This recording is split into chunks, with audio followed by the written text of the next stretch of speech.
Seja bem-vindo a mais um estudo 1189. Hoje com o capítulo 10. Deixa eu confirmar aqui se é capítulo 10 mesmo. Exatamente, capítulo 10 de Hebreus. Vamos falar sobre os tópicos: o sacrifício de Cristo é definitivo e um apelo à perseverança. Nós falamos no capítulo anterior sobre o sacrifício de Jesus, o sangue de Jesus, propriamente dito, e agora vai falar sobre o fato desse sacrifício ter sido definitivo.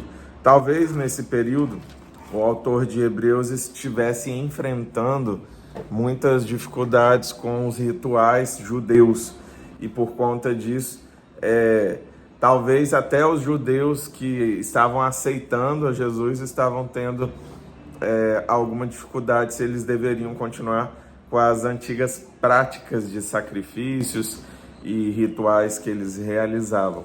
E aqui fica muito claro o quanto que o ato do sacrifício de Jesus, a partir do momento que o aceitamos, ele marca toda a trajetória do povo, tanto que hoje, ao meu saber, tenho quase 100% de certeza que judeus já não sacrificam mais.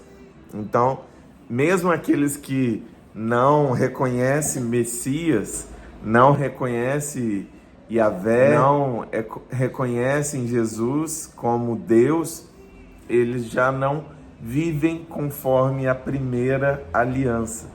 Eles estão vivendo algo parecido com a segunda aliança. Agora só falta aceitar Jesus. Vamos orar. Pai, eu te agradeço porque a tua palavra, ela nos inspira, ela nos move, ela nos trata, e é uma palavra que vem avançando de centenas e centenas de anos, milhares de anos, até nos alcançar.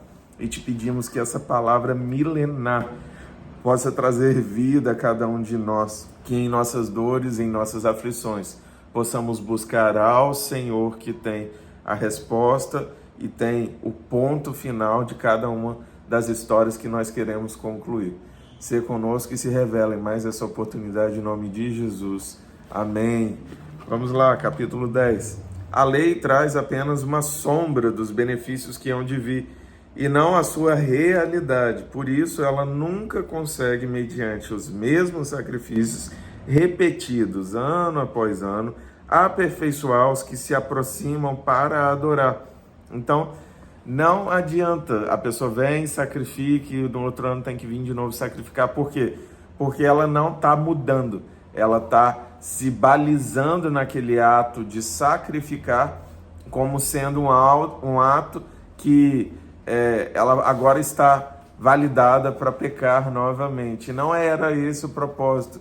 Os pecados, eles não poderiam ser cometidos de forma indiscriminada, mesmo com o sacrifício. O sacrifício era um ato simbólico de que um ser deveria morrer pelos nossos pecados. E eles estavam já agindo de forma muito desrespeitosa com todo esse processo da primeira aliança. Talvez você esteja pensando, mas eu jamais faria isso. Talvez você esteja fazendo hoje. Talvez você coloque o fato de viver algumas práticas religiosas como sendo suficiente para a sua vida cristã. Ir na igreja é necessário, é significativo, estar com a igreja é o local onde nós somos tratados, é um ambiente propício para a ação do Senhor. Deus ordena a bênção no meio da comunhão da igreja, mas isso não vai te levar para o céu se você só vai para lá para bater cartão. Você só vai para lá para cumprir um momento na agenda da sua semana.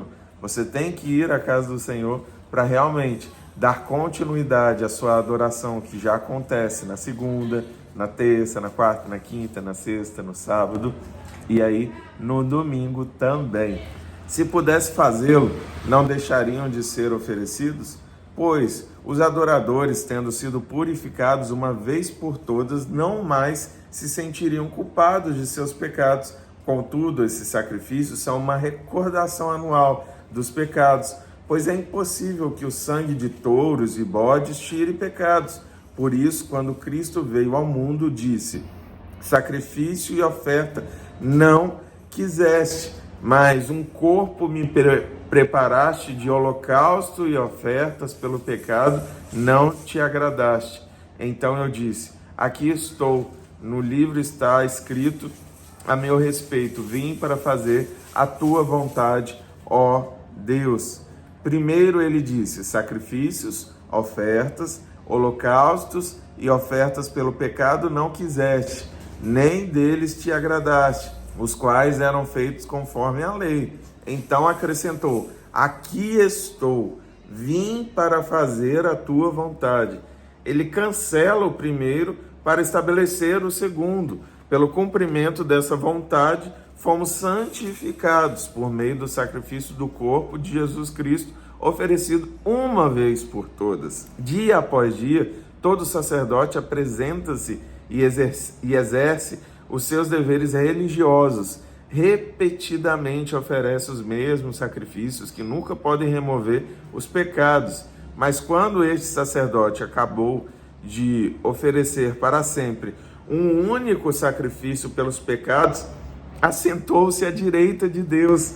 Daí em diante ele está esperando até que os seus inimigos sejam colocados como estrado dos seus pés, porque por meio de um único sacrifício ele aperfeiçoou para sempre os que estão sendo santificados. O Espírito Santo também nos testifica a este respeito. Primeiro ele diz: esta é a aliança que farei com eles depois daqueles dias, diz o Senhor. Porei as minhas leis em seu coração e as escreverei em sua mente. E acrescenta: dos seus pecados e iniquidades não me lembrarei mais. Onde esses pecados foram perdoados, não há mais necessidade de sacrifício por eles. Logo, uma vez que os nossos pecados foram perdoados pelo Senhor, qual a necessidade de você praticar o ato de sacrificar um animal? Não faz sentido. E é essa a grande explicação por detrás desse tópico introdutório do capítulo 10. Continuando. Portanto, irmãos, temos plena confiança para entrar no Santo dos Santos pelo sangue de Jesus, por um novo e vivo caminho que ele nos abriu por meio do véu, isto é, do seu corpo. Temos, pois, um grande sacerdote sobre a casa de Deus. Sendo assim, aproximemo-nos de Deus com um coração sincero e com plena convicção de fé, tendo os corações aspergidos para nos purificar de uma consciência culpada e tendo os nossos corpos lavados com água pura. Apeguemo-nos com firmeza à esperança que professamos, pois aquele que prometeu é fiel. E consideremos uns aos outros para nos incentivar-nos ao amor e às boas obras. Não deixemos de reunir-nos como igreja, segundo o costume de alguns, mas procuremos encorajar-nos uns aos outros, ainda mais quando vocês veem que se aproxima o dia. Se continuarmos a pecar deliberadamente, depois que recebemos o conhecimento da verdade, já não resta sacrifício pelos pecados, mas tão somente uma terrível expectativa de juízo e de fogo intenso que consumirá os inimigos de Deus. Então, se você diz que aceita o sacrifício de Jesus, que é foi o último sacrifício, o sacrifício que marcou a libertação espiritual de toda a humanidade, aí você diz que aceita Jesus, mas continua pecando e continua vivendo o pecado. O sacrifício, você está invalidando tudo que foi feito. E aí não tem mais o que fazer para uma pessoa que continua agindo como se o sacrifício não fizesse diferença para ela. E ela diz que aceitou, mas não vive como quem aceitou. Quem rejeitava a lei de Moisés morria sem misericórdia pelo depoimento de 2 ou 3 testemunhas. Qual mais severo castigo julgam vocês? Merece aquele que pisou aos pés o Filho de Deus, profanou o sangue da aliança pelo qual ele foi santificado e insultou o Espírito da graça. Pois conhecemos aquele que disse: a mim pertence a vingança, eu retribuirei. E outra vez, o Senhor julgará o seu povo. Terrível coisa é cair nas mãos do Deus vivo. E aqui uma sentença muito pesada, porque na primeira aliança, quando a pessoa era pega no pecado e duas testemunhas afirmavam a respeito daquele pecado, a pessoa era morta, ela era executada. Muitos trechos na Bíblia falam sobre apedrejamento, e essa era uma prática comum. A segunda aliança será que não deveria ser algo mais pesado. Agora não era sacrifício de animais, era rejeitar o sacrifício de Jesus e a manifestação do Espírito Santo, o Espírito da graça. Então, é terrível cair nas mãos do Senhor por conta disso, porque é Ele que vai tratar diretamente com aqueles que recusaram esse sacrifício. Lembrem-se dos primeiros dias, depois que vocês foram iluminados, quando suportaram muita luta e muito sofrimento. Algumas vezes vocês foram expostos a insultos e tribulações, em outras ocasiões fizeram-se solidários com os que assim foram tratados. Vocês se compadeceram dos que estavam na prisão e aceitaram alegremente o confisco dos seus próprios bens, pois sabiam que possuíam bens superiores e permanentes. Por isso, não abram mão da confiança que vocês têm, ela será ricamente recompensada. Vocês precisam perseverar, de modo que quando tiverem feito a vontade de Deus, recebam o que Ele prometeu, pois em breve, muito em breve, aquele que vem virá e não demorará, mas o meu justo viverá pela fé, e se retroceder, não me agradarei dele.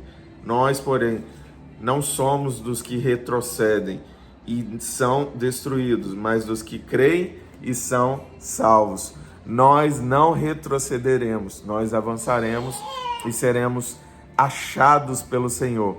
A salvação que foi nos prometida, ela passa por esse processo de acreditar e viver como quem acredita, de servir e obedecer, para que o Senhor ache graça e manifeste a sua misericórdia em nós e que nós não venhamos invalidar todo o sacrifício realizado por Jesus, mas perseverar nessa jornada com fé, e essa fé vem do ouvir a palavra do Senhor. Então, que você ouça a palavra todos os dias para que ela complete essa certeza no seu coração e na sua mente. E o que eu desejo para você e para sua casa é que Deus os abençoe em nome de Jesus. Te vejo amanhã, meio-dia aqui no canal.